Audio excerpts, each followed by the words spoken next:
नमस्कार। हेमा मालिनी ऑटो में बैठ के सफर कर रही है, एक जज साहब साइकिल पे दफ्तर जाते हैं। तरह तरह के विजुअल नैरेटिव्स हिंदुस्तान में आपकी खोपड़ी में घुसाए जा रहे हैं। प्रधानमंत्री का काफिला 2 कालों का निकाल के उसका वीडियो बनाया जाता है, पूरी दिल्ली बंद करके, और आपको दिखाया जाता है। ये तमाम सारे जो ड्रामे चल रहे हैं आसपास, ये इसलिए चल रहे हैं कि आप इस बात से कन्विंस हो जाएं कि आपको खाने का तेल नहीं खाना है, आपको दफ्तर नहीं जाना है, आपको सोना नहीं खरीदना है, बेटी को बगैर सोने के विदा करना है, क्योंकि मेरे देश के प्रधानमंत्री को डॉलर चाहिए डोनाल्ड ट्रंप के लिए।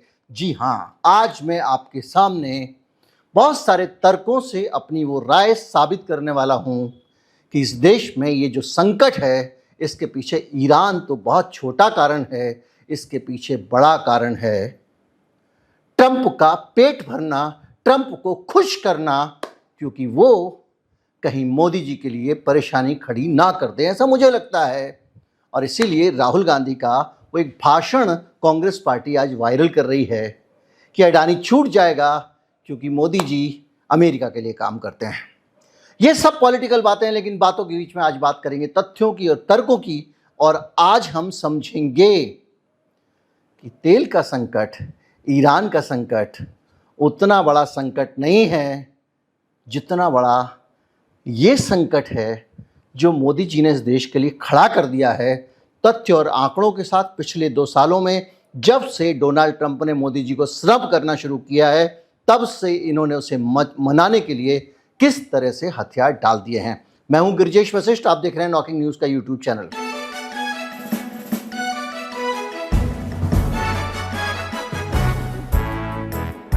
कल मैंने ईरान पे वीडियो, आज भी आपको नहीं मिल पा रहा, लेकिन मैं दूसरे चैनल पे ईरान में जो डेवलपमेंट होते हैं, चूंकि वो बहुत महत्वपूर्ण मामला चल रहा है, तो उसके वीडियो डाल देता हूं। आज भी मैंने डाला था।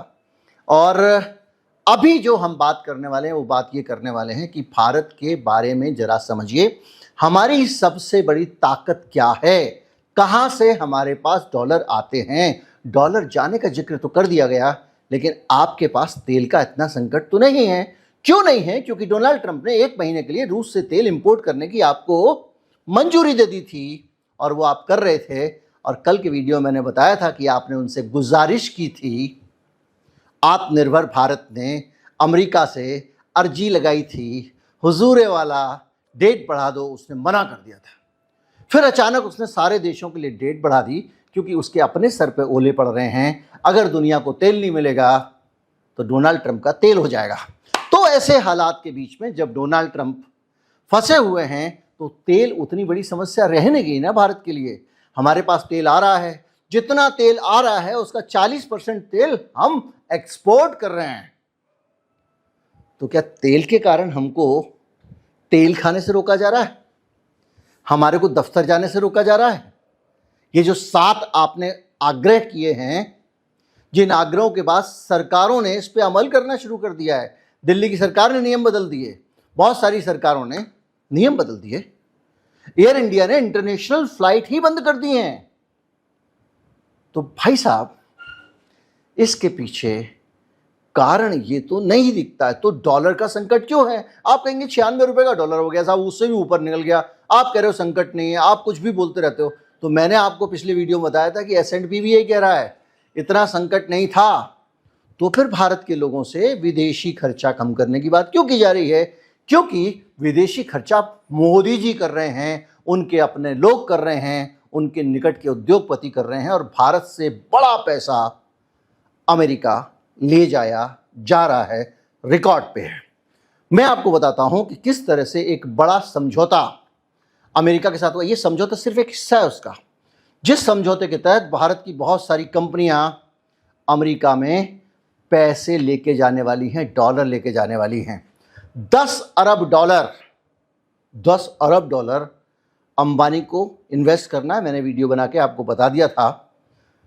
ये ऊर्जा इंफ्रास्ट्रक्चर में लगाएंगे।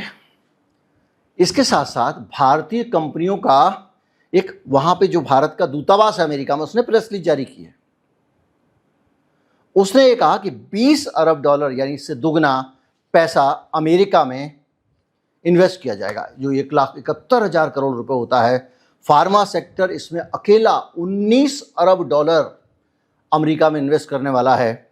सन फार्मास्यूटिकल्स 11.75 अरब डॉलर वहां इन्वेस्ट करेगी। भारतीय कंपनियों के ग्रीनफील्ड प्रोजेक्ट 1.1 अरब डॉलर के हैं। और रिलायंस इंडस्ट्री का तो आपको पता ही है कितना बड़ा ऐलान डोनाल्ड ट्रंप ने किया है।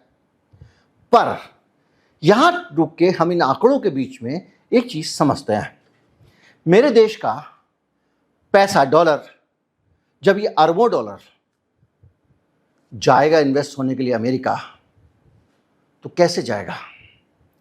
भारत में अंबानी या अडानी या सन फार्मा रुपया देकर डॉलर खरीदेंगे। मैंने आपको मटके वाला उदाहरण दिया था, उस मटके में ये रुपए डालेंगे, उसमें से डॉलर निकाल के ले जाएंगे। मटके में डॉलर और कम हो जाएंगे। जब भारत के पास डॉलर कम हो जाएंगे, डॉलर की डिमांड बढ़ जाएगी, तो रुपया और गिरेगा। इस सच को मीडिया आपको नहीं दिखा रहा है। तो ये जो निवेश जा रहा है, इस निवेश का मतलब क्या है? इस निवेश का मतलब यह है कि अमेरिका का 35% फार्मा रिक्वायरमेंट भारत से पूरी होती है। हम भारत से जो जेनरिक दवाएं, बाकी चीजें एक्सपोर्ट करते थे अमेरिका को, जिसके ऊपर अमेरिका चाहकर भी टैरिफ नहीं लगा पाया था, वो जेनरिक दवाएं अमेरिका के देश के अंदर जाके भारत की कंपनियां बनाएंगी। और मोदी जी तमाशा देख रहे हैं। आप कहेंगे मोदी जी क्या कर लें, तो मैं आपको उदाहरण देता हूं। अमेरिका के अंदर एक डीडी कैब नाम की कंपनी थी, चीन की। उसने सिर्फ अपना आईपीओ जो होता है ना, पब्लिक इश्यू, अमेरिका में लॉन्च किया था। चीन ने उस कंपनी को ढक्कन कर दिया। एक और अमेरिका के, चीन के सबसे अमीर उद्योगपति माने जाते थे, उन भाई साहब ने जरा अमेरिका की तरफ भाईचारा ज़्यादा बढ़ा दिया था। आंट ग्रुप वाले लापता हो गए थे, पता नहीं था महीनों तक। जब आए हैं तब तक अमेरिका का मोह छूट चुका था। हम संकट में हैं, हम तेल नहीं खा सकते हैं, और इनके अरबों रुपए अमेरिका में लग रहे हैं। और मोदी जी रोकना तो दूर, इस बात के अंदर संतोष महसूस कर रहे हैं। डोनाल्ड ट्रंप बहुत खुश होगा, शाबाशी देगा। हम 35% फार्मा प्रोडक्ट अमेरिका को एक्सपोर्ट करते हैं। 15% के करीब अमेरिका की धरती में बनाएंगी मेरी अपनी कंपनियां जाके, क्योंकि डोनाल्ड ट्रंप ने टैरिफ और दूसरे डर दिखाए। हमारी सरकार ने 56 इंच के अंदर से उसकी टोटी खोली, हवा निकाली, उसको छोटा किया, जेब में रख लिया। 56 इंच का गुब्बारा 4 इंची का बन गया। और ये जब फार्मा सेक्टर की आप बात करते हैं, तो उसके साथ अडानी का खेल देख लीजिए। अडानी को उठाया, गिरफ्तारी का डर दिखाया, और सीधे उठा के 10 अरब डॉलर इन्वेस्ट करवा लिए। अडानी ने बाकायदा अपनी रिहाई के लिए शर्त रखी। सारे मुकदमे हट गए। ईरान का एलपीजी चोरी छुपे भारत लाने का आरोप था अडानी के ऊपर, मुकदमा हट गया।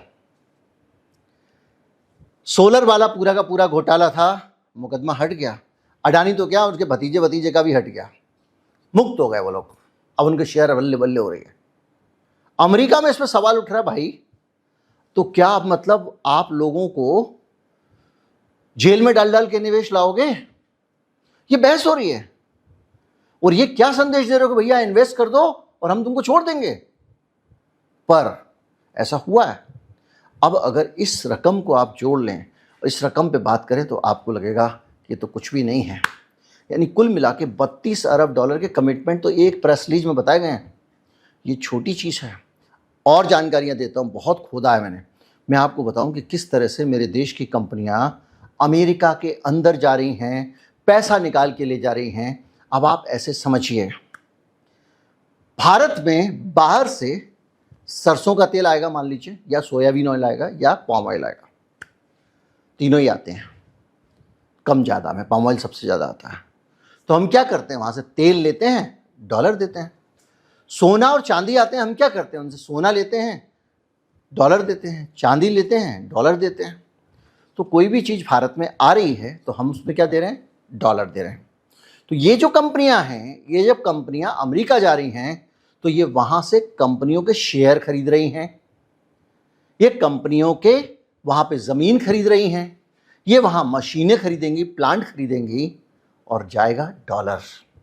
यानी अगर मेरे खाने का तेल आने में डॉलर जा रहा है और तुम मुझे रोक सकते हो, तो उस आदमी के वहां कंपनी खोलने से सिर्फ डॉलर ही नहीं जा रहा है, हमेशा के लिए हमारा काम धंधा चला जा रहा है। हमारी फैक्ट्री में जो दवाएं बनती थी, जो अमेरिका में जाती थी, वो जेनरिक दवाएं अमेरिका में बनेंगी। हमारी एक बड़ी एक्सपोर्ट की ताकत अमेरिका के लिए जो थी, वो डोनाल्ड ट्रंप उठा के ले गया।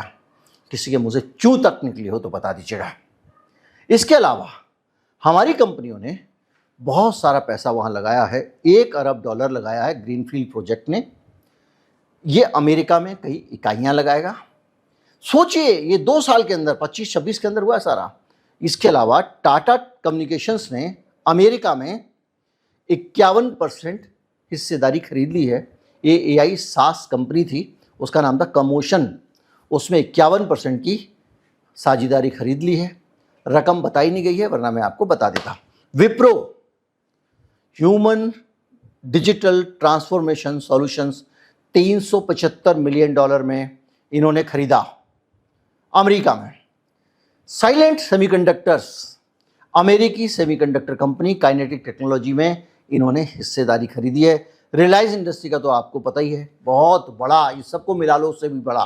रिलायंस $300 अरब खर्च करने वाला है। अगर ये सारी रकम जोड़े हैं तो ये अपने आप में भारत के लिए बहुत बड़ा धक्का है। तो कहाँ तुम मेरे थोड़े थोड़े से सरसों के तेल, सोयाबीन के तेल पे बवाल मचा रहे हो? लड़की की शादी से तो इनको पता नहीं क्या दिक्कत है। लॉकडाउन लगा, शादी है, पैसे नहीं है, खुश होकर बता रहे थे। अभी कह रहे हैं कितना भी हो शादी करो, बगैर सोने के कर लो। हमारा तो ये हो रहा है, और हमको ऑटो में बैठ बैठ के डेमो दिया जा रहा है। देखो, हम ऑटो में जा रहे हैं, तो तुम तो कीड़े मकोड़े कॉकरोच जा ही सकते हो। ये सब हो रहा है, और दूसरी तरफ भारत का पैसा लगातार जा रहा है। और अगर आपको लग रहा है कि सिर्फ इतना इन्वेस्टमेंट में पैसा जा रहा है, तो कहानी अधूरी है।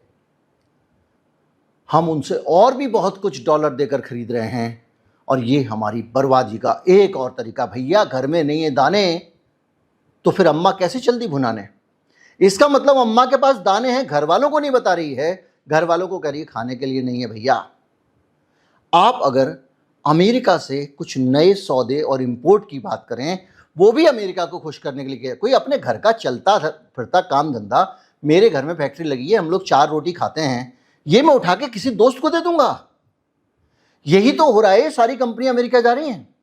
और क्या हो रहा है? हमारी फार्मा कंपनियां यहाँ दवा बनाती हैं, उसके बाद में दवा जाती है अमेरिका। अब अमेरिका में ही बन जाएगी, तो प्रॉफिट भी वहां रहेंगे, टैक्स भी वहां होगा, हमको क्या मिलेगा? रोजगार भी वहां मिलेगा। अडानी ने अकेले का 15,000 नौकरी दूंगा। इन सब की तो अभी पूरा असेसमेंट नहीं आया कि कौन कितनी नौकरी देने जा रहा है। यहाँ बेरोजगारी फैल रही है। 2 करोड़ का रोजगार का आश्वासन देके बंदा तो लेके उड़ गया तमाशा, और वहां रोजगार वहां भेजे जा रहे हैं। कुछ करेगी सरकार की नहीं करेगी? आपको कह दिया तेल नहीं मिल रहा है, तेल तो रूस का मिल रहा है आपको।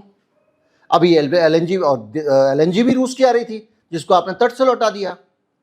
आपके पास तो दिक्कत नहीं है। तो अगर आप आगे और भी देखें, और बहुत कुछ है, अभी देखते जाइए। तो अब आइए, सॉलिड अमेरिका में बना हुआ माल खरीद रही है हमारी सरकार। आप जानते हैं जितने आधुनिक हथियार हैं, इस ईरान युद्ध में इनका बैंड बज चुका है।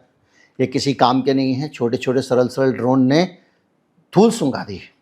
अमेरिका के सारे सोफिस्टिकेटेड हथियार वह मात खा गए। इसीलिए अमेरिका हिम्मत नहीं बढ़ा पा रहा कि दोबारा हमला कर ले। दूसरे चैनल में बहुत सारी चीज़ें इसके बारे में है। तो अपाचे हेलीकॉप्टर जो है वो खरीदा जा रहा है $428 मिलियन में, यानी 3500 करोड़ रुपए से ज़्यादा। और ये हेलीकॉप्टर और हॉर्विट्जर का एक पैकेज है। अपाचे सस्टेनमेंट पैकेज $198 मिलियन का। M777 हॉर्विट्जर सस्टेनमेंट $230 मिलियन का। जेवलिन एक्सकैलिबर पैकेज $93 मिलियन का। P-81 एयरक्राफ्ट एक्सपेंशन $35 अरब का, $3.5 अरब का। MQ-9B प्रीडेटर ड्रोन पैकेज $4 अरब का। GEF 417 जेट इंजन, इसकी रकम बताई नहीं गई है। ये इंजन हम जो भारत में जहाज बनाएंगे, उसमें अमेरिका का इंजन बनाएंगे। किस जमाने में क्रायोजेनिक इंजन जब रूस नहीं दे रहा था, तो भारत ने अपने घर में बना लिया था, लेकिन उससे अमेरिका खुश नहीं होता। C-70, C-130 Chinook ecosystem support, ये भी लिया जा रहा है। कुल मिला के लगभग 83,000 करोड़ रुपए के आसपास का 8 से 10 अरब डॉलर का ये सौदा बैठता है। यानी हमारे यहां से कॉरपोरेट की पूंजी जाएगी डॉलर में, और आप सोचते हो कि रुपया अगर 100 रुपए का ना हो जाए तो उसके लिए आप हमारे को सता रहे हो। आप हमारे प्रधानमंत्री हो कि उनके हो। कुल मिला के पूरी की पूरी स्ट्रेटजी, फार्मा इंटीग्रेशन हमारा खत्म, हमारा इकोसिस्टम चला जाएगा, हमारे बहुत सारे एक्सपोर्ट खत्म हो जाएंगे। आईटी सेक्टर में हमारा जो काम था वो खत्म होता जा रहा है क्योंकि एआई आ गया है। एआई में हमने ऐसा कुछ नहीं किया जिसके कारण दुनिया हमारी तरफ आए। एआई में जो किया भी है वो हम डाटा सेंटर बना रहे हैं। डाटा सेंटर बनाने में क्या हो रहा है, हमारा पानी बर्बाद होगा, हमारा यहाँ पे वार्मिंग होगी, वातावरण गर्म होगा, हमारा पीने का पानी बर्बाद होगा, जल संकट होगा, तमाम सारी परेशानियां होंगी। तो पूरा कचरा यहाँ पे लेके आए हैं, उससे भी कितना बिजनेस आएगा। क्योंकि डाटा सेंटर क्या है, आपका जो सीपीयू रखा हुआ है उसकी साफ सफाई कितने दिन में आप एक बार कराते हो। डाटा सेंटर एक आपके कंप्यूटर का जैसे सीपीयू होता है, ऐसे बहुत बड़ा सीपीयू है जिसके अंदर एआई की इंफॉर्मेशन की प्रोसेसिंग होगी। आप एआई को कमांड दोगे, उसकी प्रोसेसिंग होगी, और वो चूंकि बहुत ज़्यादा प्रोसेसिंग होती है तो बहुत गर्मी उठती है। उसको ठंडा करने के लिए नदियों का शुद्ध जल जो हम पानी पीने के लिए इस्तेमाल करते हैं वो इस्तेमाल होता है। सरकार आपका पानी आए ना आए उनको ज़रूर देगी, वो तो हम देख ही रहे हैं। कुल मिला के एक बड़ी तरह से हमारा नुकसान बढ़ता जा रहा है। मैं इसके अलावा कुछ और खर्चे बताना चाह रहा हूँ। अमेरिका को ही जा रहे हैं जो, जैसे एलएनजी का इंपोर्ट 1.4 अरब डॉलर का, इसके साथ साथ न्यूक्लियर अच्छा एक चीज़ और भी हो रही है कि अब हम ये कह रहे हैं कि अमेरिकी कंपनियां हमको न्यूक्लियर बिजली बेचें बना के। एक बार प्लांट लगाएंगी, ज़िंदगी भर यहाँ से पैसा जाएगा, डॉलर में जाएगा। इसके साथ साथ डाटा सेंटर इंफ्रास्ट्रक्चर की जो बात मैं आपसे कर ही चुका हूँ, जेट इंजन इकोसिस्टम। यानी कुल मिला के इस देश में जिस सरकार को इस देश के हितों का ध्यान रखना चाहिए था वो देश के लोगों से कह रही है 2 रोटी कम खाओ, क्योंकि मैं जा रहा हूँ बड़े वाले ताऊ जी हैं उनको खुश करने के लिए, दादाजी को, वरना गांव का चौधरी मुझे पकड़ के पीट देगा। इसलिए ला इधर ला अपने जेवर, सोना मोना मत पहना कर, उनको दे के आना है, आज से तेल में खा, उनको भंडारे करने हैं। कुल मिला के सिचुएशन जो है वो बहुत ख़राब से ख़राब दिखाई दे रही है। और इसमें एक चीज़ साफ दिखाई दे रही है कि मेरी सरकार अमेरिका में डॉलर जब भेजेगी तो इस देश की स्थिति क्या होगी। अब मैं आपको वो असेसमेंट करना चाहता हूँ। हमने बहुत सारे डॉलर दे के रुपये खरीदे ना आरबीआई ने, कि अपने रुपए को गिरने से बचा सकें। तो पहले ये जान लें कि ये जो रकम तुम दे के जा रहे हो उससे जो डॉलर गिरेगा, तो वो जो आरबीआई पैसा खर्च करके बचा रही थी डॉलर खर्च करके, उसके मुकाबले ये कितना है। अब अगर आप आंकड़े को देखें तो जो पूरा इन्वेस्टमेंट अगर अंबानी वाला सब मिला लें तो ये 470 अरब डॉलर बैठता है। 470 अरब डॉलर की हमारी देश से विदेशी मुद्रा जाने वाली है। तो हमारे विदेशी मुद्रा भंडार का क्या होगा उसकी तो आप कल्पना कर लो। मैं आपको एक छोटा सा आंकड़ा दे रहा हूँ। जो हमारा आरबीआई है उसका जो नेट इंटरवेंशन है रुपए को गिरने से बचाने के लिए, वो केवल 30 से 90 अरब डॉलर का रहा है। यानी 90 अरब डॉलर लगा के रुपए को गिरने से बचाने की कोशिश की आरबीआई ने, और अब मोदी जी जो है वो 470 अरब डॉलर को जाते समय रोक नहीं रहे हैं। तो आप अंदाज़ा लगा लीजिए, जब इस इंटरवेंशन से रुपया गिरने से रुक सकता था केवल 3 से 90 अरब डॉलर से, तो इतना ह्यूज पैसा अमेरिका जाएगा तो उसका रुपए पे क्या असर पड़ेगा। ये पूरी कहानी अपने आप में बेहद भयावह तस्वीर दिखाती है। अगर मैं सही हूँ, अगर जहाँ तक मेरा दिमाग जा रहा है, अगर मेरी ओपिनियन को कंसिडर किया जाए, तो क्या भारत में खाने का तेल अब आम आदमी की पहुँच से बाहर हो जाएगा? क्या पेट्रोल हम अफोर्ड ही नहीं कर पाए? क्योंकि अगर डॉलर महंगा हो गया, क्या डॉलर 100 से ऊपर कभी आसानी से चला जाएगा? ये सारी चीज़ें जो हैं ये डराने वाली हैं। और ये डर भाई साहब ऑटो में बैठ के हेमा मालिनी के जाने से दूर नहीं होगा। ना कोई जज साहब जो हैं वो, अब ये एक तरह का पॉलिटिकल नैरेटिव ही था, उसमें पता नहीं क्यों जज साहब शामिल हो गए, उनके साइकिल पे बैठ के दफ्तर जाने से होगा। ना हमारे सोना ना खरीदने से होगा, ना हमारे तेल को बचाने से होगा। हम दफ्तर ना जाएं, पूरे समय वर्क फ्रॉम होम करते रहे, तब भी नहीं होगा, क्योंकि ये रकम जो भारत से जा रही है, ये रकम बड़ी रकम है। और दुर्भाग्य से इनमें से ज़्यादातर उद्योगपति, जहां तक मेरी समझ जाती है, हमारे देश की सत्ताधारी पार्टी, जो हमारा रूलिंग रिजीम है, मोदी जी या उनकी पार्टी के बहुत नज़दीक के सारे उद्योगपति हैं, जो अमेरिका में डोनाल्ड ट्रंप की झोली भर रहे हैं। उम्मीद करता हूं मेरा वीडियो आपको अच्छा लगा होगा। जहां पे मेरा दिमाग नहीं गया, जहां पे आपको मैं करेक्ट करने के लिए आपको लगता है करेक्ट किया जा सकता है, बिल्कुल बताएं नीचे, मैं आगे उसमें शामिल करूंगा। सरकार का कोई पक्ष हो, उसका भी स्वागत है। नमस्कार, जय हिंद।